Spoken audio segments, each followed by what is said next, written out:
Ante a elevação da tarifa de importação do café brasileiro pelos Estados Unidos, preocupa produtores e exportadores aqui do país. O Brasil é o maior fornecedor mundial do grão, enquanto os Estados Unidos são o maior mercado consumidor.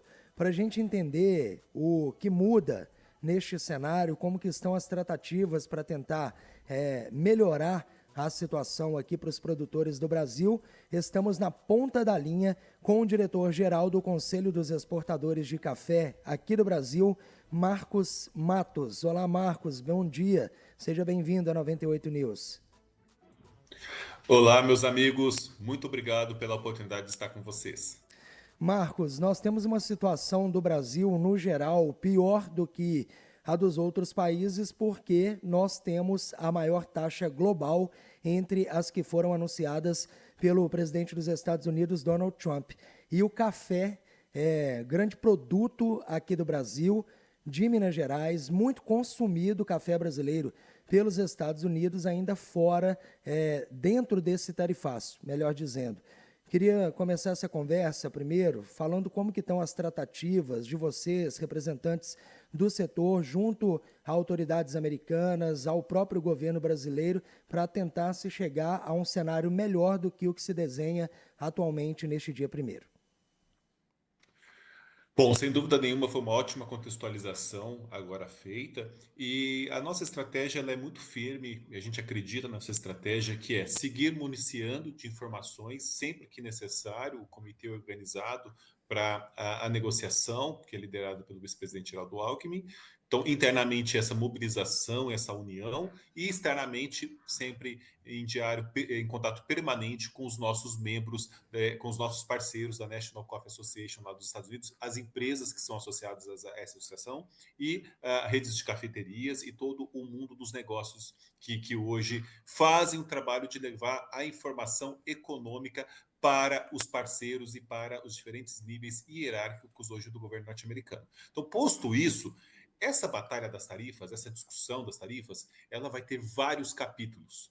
Esse capítulo das listas de exceção para o Brasil é apenas uma, e que a gente segue batalhando para ter novas versões, ajustes, e de alguma forma ou de outra, o Brasil, o café brasileiro, é ser favorecido, porque é uma questão econômica. Estados Unidos, como você bem disse, é o maior importador global, é o maior consumidor global como país individual, e Brasil é 33% desse mercado. A cada $1 que Estados Unidos importa, gera 43 na economia. Então, o lado econômico, o senso econômico diz que o café tem que ser beneficiado. Então a gente entende que o mercado ele é soberano. Isso, uma hora, isso vai ficar claro. Mas até lá, a gente tenta buscar ou não aplicação desse adicional de 40% ou conviver o mínimo possível de tempo. E para isso a gente tem que ter convicção do trabalho que nossos parceiros estão fazendo e o trabalho que o Brasil está fazendo. Não vamos ter grandes saídas se não tiver uma negociação bilateral Brasil-Estados Unidos. Nós temos que sentar na mesa com foco na economia, com foco no pragmatismo e senso de urgência. Marcos, nós temos outros setores aí impactados por essas tarifas de Donald Trump que estão em busca de outros mercados mundo afora.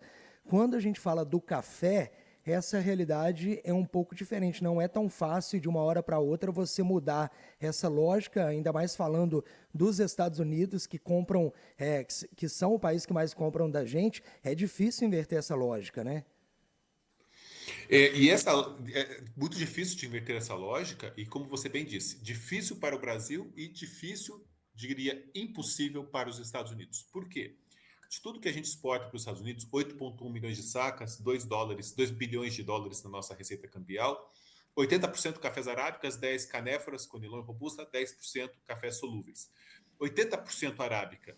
E o mundo está com os níveis mais baixos de estoques desde os anos 90. A gente só tem uma previsão de melhorar isso em 2026, isso se o clima no mundo ajudar.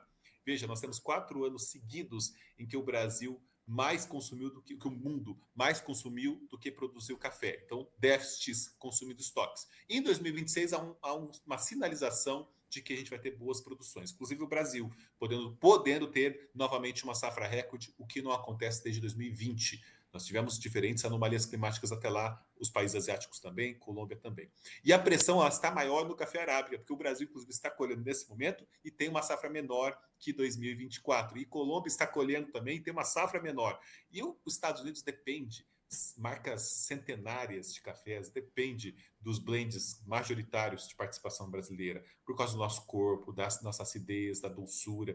E não existe essa disponibilidade. Então, eles vão comprar do Brasil, pode afetar o consumo por questão de preço, porque o nosso café perde competitividade perto de outras origens, vai afetar cotações internacionais. Isso, sem dúvida nenhuma, vai acontecer, mas não há a hipótese dos Estados Unidos abrir mão dos cafés do Brasil. E nós, nos últimos anos, exportamos para 150 mercados. É claro que pode haver ali um rearranjo de fluxos de exportação, focando, por exemplo, nos mercados tradicionais como a Europa, e a gente aumentou as vendas para a União Europeia em função de novas regras ao fluxo do mercado, como a lei anti-desmatamento. A gente mostrou que a gente conseguiu dar respostas a isso.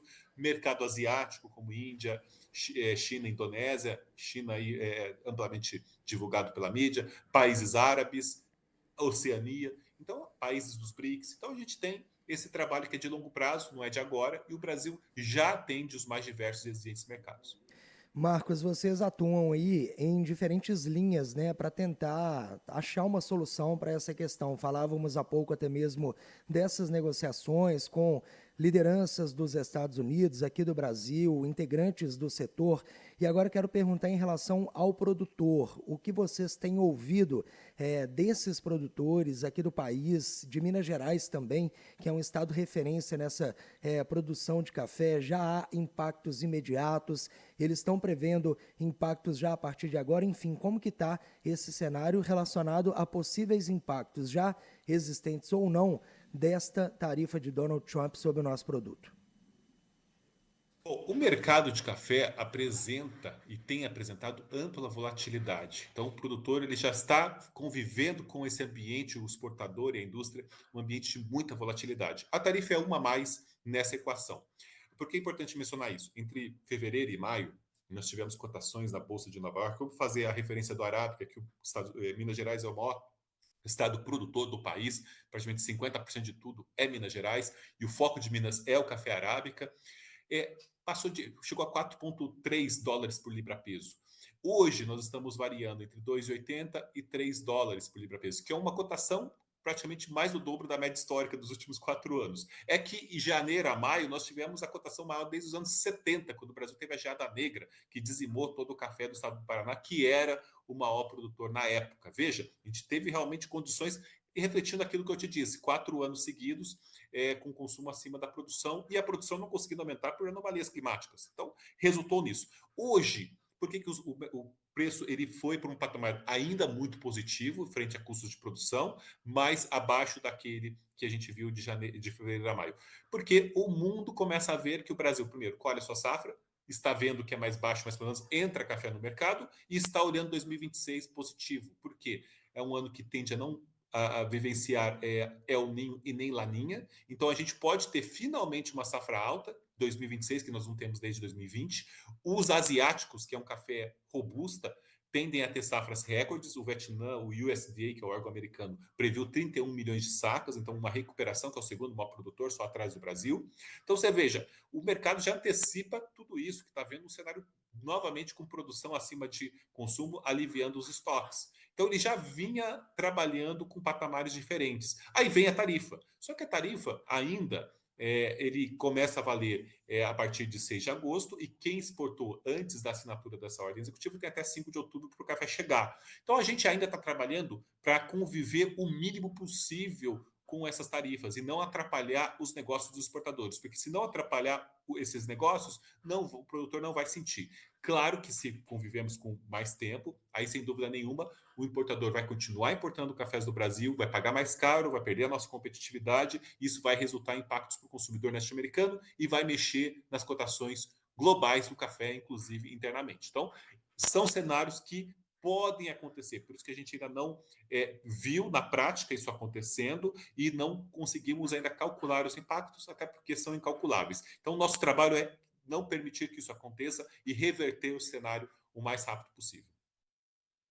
Falando para o consumidor final, eu sei que até é um cenário difícil de se prever, porque estamos no meio de um redemoinho que ainda está nos seus movimentos e a gente não sabe ainda para onde ele vai exatamente. Mas para o consumidor final, aquele brasileiro que gosta de tomar um café, de tomar também um café especial, ele se pergunta, o preço vai mudar para mim? Porque vocês do Conselho do Café já tinham emitido um alerta sobre uma possibilidade de inflação dentro dos Estados Unidos diante da tarifa de Donald Trump. Para o consumidor brasileiro, existe alguma possibilidade de impacto nos preços? E aí eu questiono um impacto negativo, uma possível alta de preços. O que pode mudar nesse nosso mercado interno? É muito interessante essa análise. Gostei da analogia, né, com todas essas. Para onde o vento vai, para onde essa grande movimentação vai, né, diante de um começo de uma turbulência. 76% da população norte-americana toma café. Então, com certeza, 50% mais caro é como se o consumidor norte-americano, que conviveu com aqueles preços mais altos na bolsa, que eu te falei, acima de $4 por libra-peso, então o café seguiria pressionando a inflação. Porque se a gente olhar hoje no Brasil, acompanhando os dados da ABIC, que é a Associação Brasileira da Indústria do Café, que é a indústria brasileira de café, que consome 40% de toda a nossa produção, eles já mostraram que o café, depois de todo esse movimento nas bolsas, desde maio para cá, já houve queda, né, no varejo, no atacarejo. Então, o consumidor ele está no momento de preços mais adequados para o seu bolso e poder consumir o seu café. Então, a gente já tem esse movimento acontecendo, que é bom para o consumidor brasileiro. O que vem depois é o trabalho que a gente está fazendo de forma incessante para que nem o consumidor americano pague impostos e gere inflação, e tampouco aqui afete o consumo no Brasil, porque a gente quer que, com a safra brasileira entrando, mesmo que mais baixa, a gente consiga ter preços cada vez mais competitivos e aumente o consumo interno, aumente o consumo dos Estados Unidos e dos 150 destinos que a gente exporta mundialmente. Então, a gente está num momento decisivo. E eu tenho certeza que a gente ainda vai conversar com uma abordagem ainda mais positiva, porque eu tenho convicção de que a gente vai virar esse jogo. E tomara que as coisas caminham bem para vocês, viu, Marcos? Agradeço aqui a entrevista e essa conversa como um todo, explicações até para o consumidor brasileiro, para quem é produtor de café também, como estão essas tratativas. Marcos Matos, diretor-geral do Conselho dos Exportadores de Café do Brasil, falando sobre essa tarifa dos Estados Unidos ao produto e essa tentativa de melhorar o cenário para a gente. Marcos, muito obrigado pela atenção e até uma próxima aqui na 98 News. Abraço para você. Muito obrigado.